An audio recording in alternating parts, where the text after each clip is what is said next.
Hi hello welcome back to our channel tasty once. ఈరోజు వీడియోలో చూపించబోతున్న recipe వచ్చేసి కొబ్బరన్నం అండి. ఈ రెసిపీ వచ్చేసి నేను మా అమ్మ దగ్గర అయితే నేర్చుకున్నాను. టేస్ట్ అయితే చాలా బాగుంటుంది. మా అమ్మమ్మ చేసే కొబ్బరన్నం అంటే మా హస్బెండ్ కూడా చాలా ఇష్టం. ఇంకా ప్రాసెస్లోకి అయితే వెళ్ళిపోదాం. వీడియోని మాత్రం స్కిప్ చేయకుండా ఎండ్ వరకు చూసేసేయండి.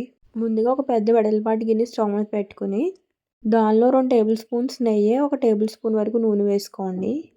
ఇప్పుడు ఇందులో బిర్యానీ ఆకు, జాపత్రి, యాలకులు, లవంగాలు, దాల్చిన చెక్క, అనాస పువ్వు, కొంచెం షాజీరా వేసి ఫ్రై చేసుకోండి. ఇవన్నీ కొంచెం ఫ్రై అయిన తర్వాత పొడవుగా కట్ చేసుకున్న ఒక చిన్న ఉల్లిపాయ, సన్నగా పొడవుగా కట్ చేసుకున్న పచ్చిమిర్చి, కొంచెం కొత్తిమీర, పుదీనా వేసి ఫ్రై చేసుకోండి.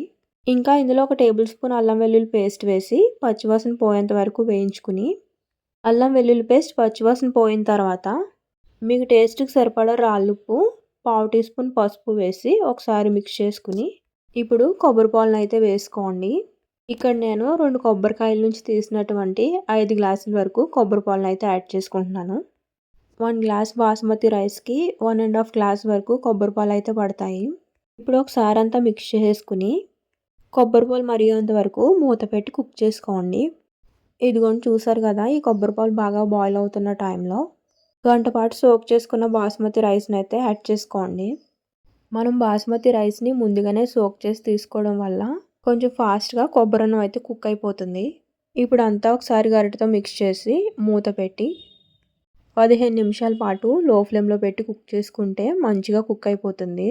కావాలంటే మనం ఈ కొబ్బరన్నం కుక్కర్లో కూడా చేసుకోవచ్చండి. దానికి ఒక విజిల్ వస్తే సరిపోతుంది. చూసారా, 15 నిమిషాల తర్వాత ఇలా మంచిగా కుక్ అయిపోయింది కదా. ఇప్పుడు ఆ పైన కొంచెం కొత్తిమీర, పుదీనాతో గార్నిష్ చేసుకుని ఒకసారి అంతా మిక్స్ చేసి స్టవ్ ఆఫ్ చేసి దించేస్తే టేస్టీగా కొబ్బరన్నం అయితే రెడీ అయిపోయిందండి. దీనికి కాంబినేషన్ మటన్ కర్రీ అయినా చికెన్ కర్రీ అయినా అదిరిపోతుంది. మీరు కావాలంటే రైతాను కూడా యాడ్ చేసుకోవచ్చు. మీరు కూడా తప్పగా ట్రై చేయండి. ఎప్పుడు బిర్యానీసే కాకుండా ఇలా హెల్తీగా కొబ్బరన్నం కూడా ట్రై చేసి చూడండి. వీడియో నచ్చితే లైక్ అండ్ షేర్ చేసి మరిన్ని న్యూ రెసిపీస్ కోసం ఛానల్ అయితే సబ్స్క్రైబ్ చేసుకోండి. Thank you for watching.